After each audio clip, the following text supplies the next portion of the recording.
ప్రాచీన ఆంధ్రదేశ చరిత్రలో ఆంధ్రుల ఔన్నత్వాన్ని చాటు చెప్పే మహానగరాలలో ఒకటిగా బాసలింది ఇంద్రపాల నగరం.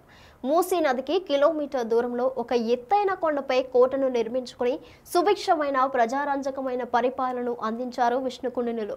విష్ణుకుండినుల కాలంలో ఇంద్రపురిగా పిలువబడ్డ ఈ ప్రాంతం సకల దేవతలు కొలువైన ప్రదేశంగా కీర్తింపబడింది. 1500 సంవత్సరాల క్రితం ఒక పెద్ద మహానగరంగా విరాజిల్లిన ఇంద్రపాల నగరం ఇప్పుడు శిథిలమయంగా మారింది. నాడు ఎంతో ఘనకీర్తిని తనలో ఇముడ్చుకున్న ఇంద్రపాల నగరంపై బిగ్ టీవీ అందిస్తున్న స్పెషల్ స్టోరీ మీరు చూడండి.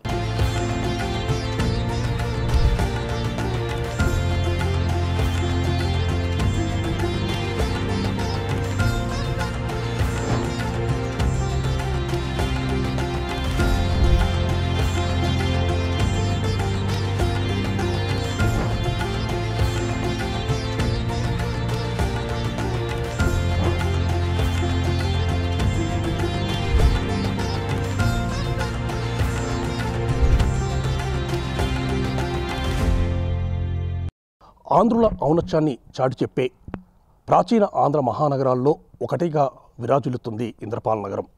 క్రీస్తుశకం 4-5 శతాబ్దాల కాలంలో విష్ణుకుండినులు ఈ ప్రాంతాన్ని రాజధానిగా చేసుకుని ఒక మహానగరంగా దీన్ని తీర్చిదిద్దడం జరిగింది. సకల దేవతలకు నిలయమైన ప్రాంతంగా ఇంద్రపాల నగరం పేరు ప్రఖ్యాతులు సాధించిన పరిస్థితి ఉండడం జరిగింది.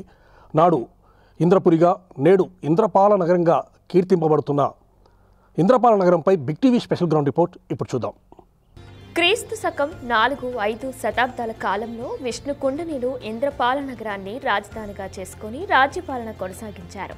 వీరు తమ ఏలుబడిలో ఉన్న ఈ ప్రాంతాన్ని ఒక అద్భుత మహానగరంగా తీర్చిదిద్దారు.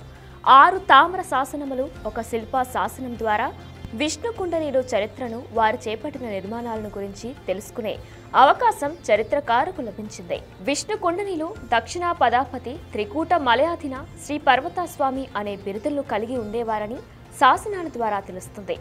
ఆ కాలమున దక్షిణాపాదం, పశ్చిమోత్తమ ప్రాంతాలలో వాకటక వంశీయులు రాజ్యమును విస్తరింపచేసి శక్తివంతులుగా ఉన్నారు. ఇదే సమయంలో విష్ణుకుండిని రాజు మాధవ్ వర్మ వాకాటక రాజకుమార్తెను వివాహమాడి వారితో సత్సంబంధాలను కొనసాగించాడు. విష్ణుకుండినులు ఇంద్రపాల నగరంలో నిర్మించిన ఆలయాల అద్భుతం అమోఘమని చెప్పవచ్చు. ప్రస్తుతం ఈ ఆలయాలు జీర్ణావస్థకు చేరుకున్నప్పటికీ వాటిలో జీవకళ మాత్రం ఉట్టిపడుతుంది. ఆంధ్రదేశ చరిత్రలో మహోజ్వలంగా రాణించిన రాజవంశీయులు విష్ణుకుండినులు. క్రీస్తుశకం 4-5 శతాబ్దంలో ఇంద్రపాల నగరాన్ని రాజధానిగా చేసుకుని ఒక అద్భుతమైనటువంటి జనరంజకమైనటువంటి పరిపాలనను విష్ణుకుండినులు అందించిన పరిస్థితి ఉందని చెప్పవచ్చు. ఈ యొక్క ఇంద్రపాల నగరం అనేది ఒక అద్భుతమైనటువంటి మహానగరంగా కూడా విరాజిల్లినటువంటి పరిస్థితి ఉందని చెప్పవచ్చు. వీరు ఈ యొక్క ఇంద్రపాల నగరంలో ఉన్నటువంటి గుట్టలపై ఒక అద్భుతమైనటువంటి కోటను నిర్మించడం జరిగింది. విష్ణుకుండినులు దీనికి సంబంధించేసి ఈ కోటపై భాగంలో 12 బురుజులను కూడా ఏర్పాటు చేసిన పరిస్థితి ఉంది. ముఖ్యంగా కోటకు దగ్గరలోనే ఒక పెద్ద కోనేరును కూడా నిర్మించడం జరిగింది. ఈ యొక్క కోట కింది భాగంలో అంటే కోటకు దగ్గరలో ఉన్నది ఈ యొక్క కోనేరు. ఈ కోనేరుని ఈనుగుల బావి అని చెప్పేసి కూడా అంటారు. ఇదే సమయంలో గుట్టపై కూడా వీళ్ళు అద్భుతమైనటువంటి ఆలయాలను కూడా నిర్మించిన పరిస్థితి అయితే ఉండడం జరిగింది. ముఖ్యంగా విష్ణుకుండినుల కాలంలో ఏర్పాటు చేసినటువంటి యొక్క శివాలయం అనేది చాలా అద్భుతమైనటువంటి ఆలయంగా కూడా విరాజిల్లిందని చెప్పవచ్చు. ఆ యొక్క ఆలయాన్ని నిర్మించిన విధానాన్ని బట్టి చూస్తే మాత్రము అది స్వయం సిద్ధంగా వెలిసిన ఆలయం లాగా మనకు కనబడుతూ ఉండడం జరుగుతుంది. ముఖ్యంగా 2 పెద్ద రాతి గుండ్లచే దానంతటా అదే ప్రకృతి సిద్ధంగా ఈ యొక్క ఆలయం వెలిసినట్టుగా కూడా మనము చూస్తే మాత్రం అర్థమవుతుంది. అనేక ఆలయాలను నిర్మించారు. కోట నిర్మాణంలో భాగంగా 12 బుర్జులను కూడా నిర్మించిన పరిస్థితి అని చెప్పడం జరిగింది. అదేవిధంగా మనం ఎదురుగా చూసినట్లయితే అక్కడ పిల్లర్స్ నిర్మాణం చూడొచ్చు. దాదాపు 12 పిల్లలతో ఈ యొక్క మండపాన్ని నిర్మించిన పరిస్థితి ఉందని చెప్పవచ్చు. అంటే ఆలయాలు నిర్మించారు, అంటే శివాలయాలు నిర్మించారు. అదేవిధంగా వెంకటేశ్వర స్వామి ఆలయాన్ని నిర్మించిన పరిస్థితి ఉంది. అంతేకాకుండా అమ్మవారి ఆలయాలను ఏర్పాటు చేసుకున్నారు. అంటే వీళ్ళు పూర్తి స్థాయిలో దైవ చింతనతో ఉన్నట్టుగా కూడా మనకి ఇట్టే అవగతమవుతుంది. ఈ యొక్క ఇంద్రపాల నగరాన్ని ఇంద్రపురి అని చెప్పి పిలిచేవారు. సో ఈ యొక్క ప్రజారంజకమైన పరిపాలనలో భాగంగా వ్యవసాయ రంగాన్ని కూడా వీళ్ళు వృద్ధి చేసినట్టు కూడా మనకు అర్థమవుతుంది. మనం ప్రజెంట్గా విజువల్స్లో గమనించినట్లయితే ఎదురుగా కనబడుతున్నటువంటి చెరువు అనేది విష్ణుకుండినుల కాలంలోనే త్రవించబడ్డ చెరువు. దాదాపు 1500 ఎకరాల విస్తీర్ణంలో ఈ యొక్క చెరువుని వాళ్ళు ఏర్పాటు చేసినట్లు కూడా మనకు తెలుస్తుంది. సో ప్రజెంట్గా మనం విజువల్స్లో చూపిస్తే కూడా ఆ చెరువు ఆధారంగానే కూడా ఇప్పుడు కూడా పంటలు పండుతున్న పరిస్థితి అయితే ఉందని చెప్పవచ్చు. ముఖ్యంగా ఈ యొక్క చెరువుకు సంబంధించేసి ఆ మూలాధారం కూడా పక్కనే, అంటే జస్ట్ హాఫ్ కిలోమీటర్ దూరంలో మూసీ నది అనేది వెళ్తూ ఉండడం జరిగింది. అంటే మూసీ నది నీరు కూడా ఈ యొక్క చెరువులోకి వచ్చి చేరుతుండేది. ఈ విధంగా విష్ణుకుండినులు అంటే వాళ్ళు పరిపాలించినటువంటి ఈ యొక్క ప్రాంతాన్ని ఒక అద్భుతమైనటువంటి నగరంగా తీర్చిదిద్దారు. దాన్నే ఇంద్రపాల నగరంగా కూడా ప్రజెంట్గా పిలుస్తూ ఉన్న పరిస్థితి ఉంది. గుట్ట కింద 40 స్తంభములు గల గర్భగుడి ఉంది. మహమ్మదీయులు దండయాత్రలతో ఆలయంలో ఉన్న విగ్రహాలు ధ్వంసం గావింపబడ్డాయి. ఆలయం అంతా జీర్ణావస్థకు చేరుకున్నప్పటికీ ఆలయ మహత్యాన్ని మాత్రం కోల్పోలేదు. ఆలయమునికి ఎదురుగా 2 అంతస్తుల మండపం ఉంది. గాలి గోపురమైనున్న మండపముకు 4 స్తంభములు, కింద మండపంకు 6 స్తంభములు ఉన్నాయి. విష్ణు కుండనీలు అత్యంత దైవభక్తులు. వీరి రాజ్యంలో అనేక ఆలయాలను నిర్మించడం వలన ఇంద్రపాల నగరాన్ని సకల దేవతలకు నిలవైన ప్రాంతంగా అభివర్ణిస్తుంటారు. అదేవిధంగా వీరి కాలంలో వ్యవసాయాన్ని వృద్ధి చేయడం కోసం మూసీ నదికి 1 కిలోమీటర్ దూరంలో 1500 ఎకరాల విస్తీర్ణంలో ఒక పెద్ద చెరువును త్రవ్వించారు. ఆ చెరువు కింద ఇప్పటికీ కొన్ని వేల ఎకరాల భూమి సేద్యం చేయబడుతుంది.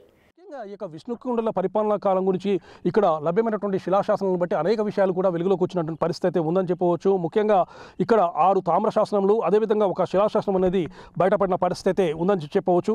అదేవిధంగా విష్ణుకుండినులు ఏ ప్రాంతాన్ని అయితే ఏ గుట్టలను అయితే వాళ్ళ యొక్క కోటలుగా మలుచుకున్నారో ఆ యొక్క గుట్టలను ఇంద్రపాల గుట్ట అని చెప్పి పిలుస్తారు. సో ఈ యొక్క ఇంద్రపాల గుట్టపైనే వాళ్ళు కోటను నిర్మించుకున్న పరిస్థితి ఉంది. అదేవిధంగా ఈ యొక్క కోటపై 12 స్తంభాలు ఉన్నటువంటి మండపాన్ని ఏర్పాటు చేసుకున్నారు. ఆలయాలు కానీ అదేవిధంగా వారికి సంబంధించినటువంటి బురుజులు కానీ కోటగోడలు కానీ పూర్తి స్థాయిలో శిథిలావస్థకు చేరుకోవడం జరిగింది. అన్నీ కూడా కూలిపోయిన పరిస్థితి ఉందని చెప్పవచ్చు. అదేవిధంగా చాలామంది ముష్కరులు కూడా గుప్త నిధుల కోసమై కూడా అనేక రకమైనటువంటి తవ్వకాలు జరుపుతున్న క్రమంలో కూడా ధ్వంసమైనటువంటి పరిస్థితి క్లియర్గా కనబడుతూ ఉండడం జరిగింది. 1500 సంవత్సరం క్రితం ఆంధ్రదేశ చరిత్రలో ఓ మహానగరంగా వెలుగొందిన విష్ణుకుండనీల రాజధాని నగరమైన ఇంద్రపాల నగరం పట్టించుకునే నాదుడు లేక కాలవిహీనంగా మారింది. ఆనాడు ఎంతో వైభవంగా దైదీప్యమానంగా వెలుగొందిన ఆలయాలు ఇప్పుడు శిథిలాలుగా మారిపోయాయి. కోట గోడలు నేలమట్టమయ్యాయి. విగ్రహాలు ధ్వంసం గావింపబడ్డాయి. ఎంతో ఘనకీర్తిని తనలో ఇముడ్చుకున్న ఇంద్రపాల నగర చరిత్రను భవిష్యత్తు తరాల వారికి తెలిసేలా ప్రభుత్వం కొన్ని చర్యలు చేపట్టాలని ఈ ప్రాంతవాసులు వేడుకుంటున్నారు. సో ఈ విధంగా చారిత్రక సంపదను తనలో ఇముడ్చుకున్నటువంటి ఇంద్రపాల నగరాన్ని తప్పనిసరిగా ప్రభుత్వము స్వాధీనం చేసుకోవాలి. అదేవిధంగా పురావస్తు శాఖ వారు దీనికి సంబంధించేసి దృష్టి సారించేసి శిథిలమవుతున్నటువంటి ఆ యొక్క కళాఖండాలను తిరిగి ఆ విధంగా వచ్చే పరిస్థితి తీసుకురావాలని చెప్పేసి కూడా ఇక్కడి ప్రాంత ప్రజలు వేడుకుంటున్న పరిస్థితి ఉండడం జరిగింది. ఇంద్రపాల నగరం నుండి కెమెరా పుల్లారావు, బిగ్ టీవీ.